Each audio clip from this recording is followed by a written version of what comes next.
Isang mapagpalang araw po sa atin lahat and welcome po to our 365 daily devotion. At ngayong araw po sa devotion po natin, pag-uusapan po natin, ano ang dahilan ng pagpunta, ni Jesus Christ sa langit. So, ito po yung sabi po sa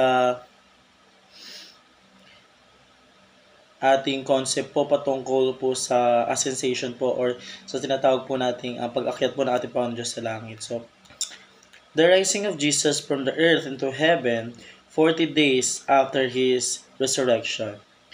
The ascension marks Christ's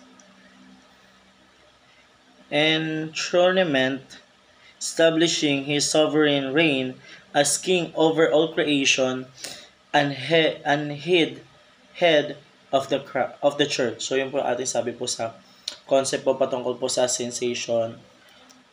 And para naman po sa ating Bible verse po ngayong araw, ito po ay matatagpuan po sa Acts chapter 1 verse 11. At ito po ang sabi po sa Tagalog po, Tagalog na lang po yung babasahin natin.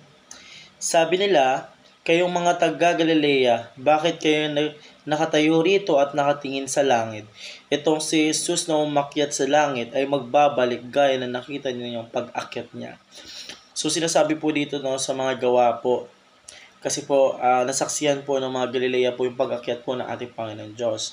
So sinasabi po dito na umakyat po ang ating Panginoon Diyos pero they have the right time po para bumalik po ang ating Panginoon Diyos po dito po sa lupa. So, tayo naman po ay dumako po sa ating teaching po or katuruan sa araw na to. Una, the ascension is the enthronement of Christ in heaven as King of Kings.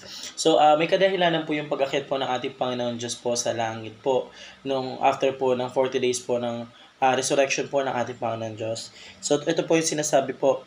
Ang sabi po din sa Bible po is nakatadhana po na maging King of Kings po or maging hari ng mga hari po yung ating Panginoon Diyos po at siya po yung mamumuno po dito sa mundong ibabaw po and pati na po sa langit po. So nakatadhana na po ng ating Panginoon Diyos is siyang magpapalaganap or siya na po yung mag-handle.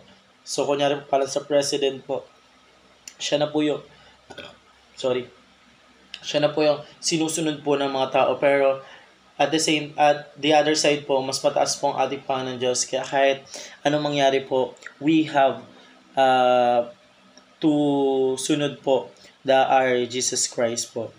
So sabi naman po dito sa pangalawang katuruan po, the ascension is the beginning of the invention of the nation. So ito nga po sabi ko kanina, ang pag-akyat po ng ating Panginoon Diyos is dun na po nagsimula yung invasion po ng ating Panginoon Diyos para pamunuan po ang mundong ibabaw po at para mas papalagana po yung kanyang salita at mas maintindihan po ng mga tao.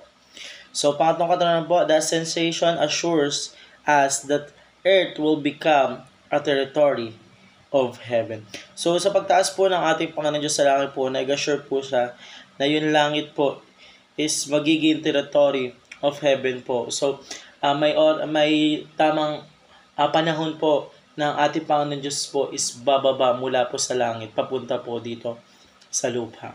So, yun lamang po para sa araw na to. Maraming salamat po sa pakikinig and see you po ulit bukas para po sa ating daily devotion.